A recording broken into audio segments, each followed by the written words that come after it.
దాని తర్వాత ఇప్పుడు కార్యక్రమం ఇందిరమ్మ ఇళ్లకు సంబంధించి గతంలో కొంత ప్రాంతంలో డబుల్ బెడ్రూమ్ ఏదైనా ఒక ఏరియాలో మండలానికి ఒకటి రెండు జాగాలను ఏనా నాన్న కొద్ది గొప్ప కట్టి ఉండి అవి కూడా పూర్తిగాని అన్నింటినీ కూడా గతంలో డబుల్ బెడ్రూమ్లు ఆగిపోయిన వాటిని అన్నింటినీ కూడా పూర్తి చేయడానికి ప్రణాళిక సిద్ధం చేసిన ఈ నియోజకవర్గంలో డబుల్ బెడ్రూమ్లు స్టార్ట్ అయ్యి సౌకర్యాలు లేకున్న వాళ్ళందరినీ అది కూడా పూర్తి చేసే కార్యక్రమం ఒకటి.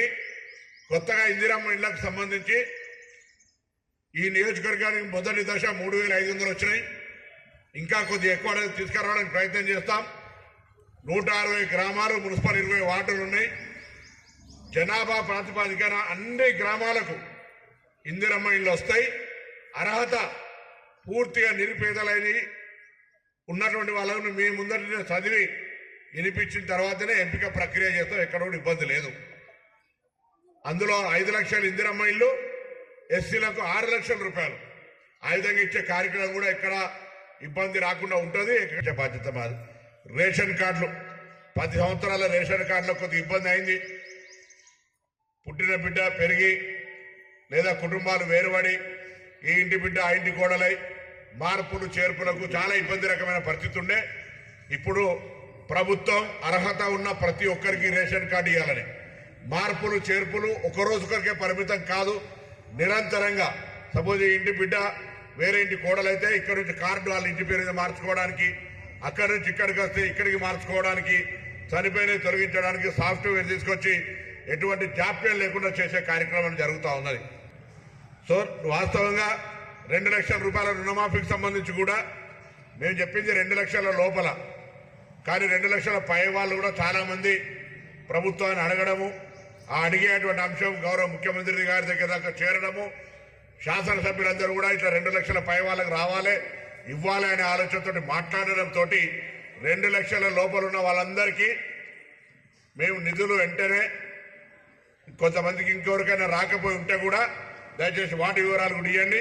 కుటుంబ పరంగా గ్రూపింగ్ అగ్రికల్చర్ ఆఫీసర్స్ ఎవరైతే మీ దగ్గరకు వచ్చి 2 లక్షల రూపాయల లోపున్న వాళ్ళని సర్టిఫై చేసిరో వాళ్ళందరికీ నయా పైసా ఇబ్బంది లేకుండా 2 లక్షల లోపల రుణమాఫీ అవుతుంది. పైన ఉన్నటువంటి వాళ్ళకు మార్చి లోపల ఒక షెడ్యూల్ ఇస్తారు ప్రభుత్వం.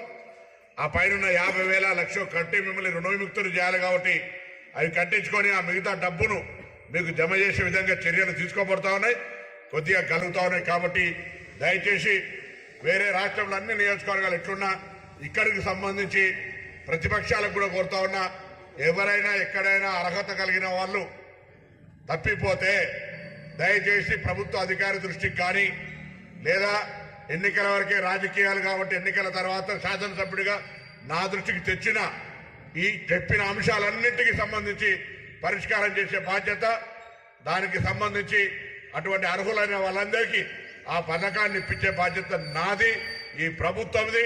అందుకు నేను స్థానిక శాసనసభ్యుడిగా బాధ్యత నాది అనేది స్పష్టంగా మా నాయకత్వానికి ప్రజలకు కూడా మీడియా ద్వారా ఈ సందర్భంగా తెలియజేస్తా ఉన్నా.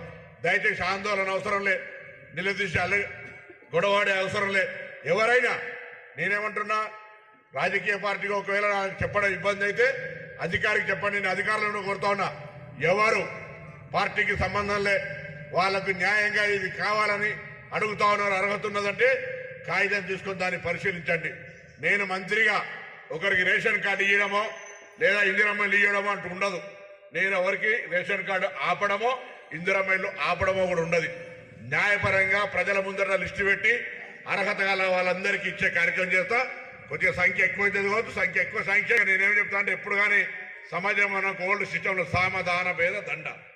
ముందు చెప్పండి, అరే వాళ్ళు చేస్తున్నారు మనం ఎందుకు చేయమని చెప్పండి. లేకపోతే మీకు ప్రజాస్వామికంగా ఎవరికైనా నిరసన చెప్పే హక్కు ఉంది. నేను నా దృష్టికి రాకుండానే చెప్పకుండానే ఎవరైనా నిరసన చేస్తే కూడా వాళ్ళ హక్కు ఉన్నది. కానీ నేనేమంటున్నా, నేనంతా కూడా ప్రజాస్వామికంగా ఉండాలనుకుంటున్నాను. కాబట్టి ఎవరైనా ఏదైనా ప్రజల సమస్య ఉంటే సామాన్యుడు కావచ్చు, రాజకీయాలకు సంబంధం లేకపోయినా మహిళా సంఘాలు కావచ్చు, యువజన సంఘాలు కావచ్చు, కుల సంఘాలు కావచ్చు, ఎవరైనా నా దృష్టికి తెస్తే దాన్ని తప్పకుండా నా దగ్గరికి వచ్చిన కాగితం వృధాగా పోదు. దాన్ని తప్పకుండా సంబంధిత అధికారి ద్వారా సమీక్షింపజేసి న్యాయం చేసే విధంగా చర్యలు తీసుకుంటా అనే మాట మనవి చేస్తూ, ప్రపంచంలో ఏ మూల ఏ క్షణం ఏం జరుగుతుందో వేగంగా తెలుసుకోవడానికి తొలి వెలుగు వాట్సాప్ ఛానల్ని ఫాలో చేయండి.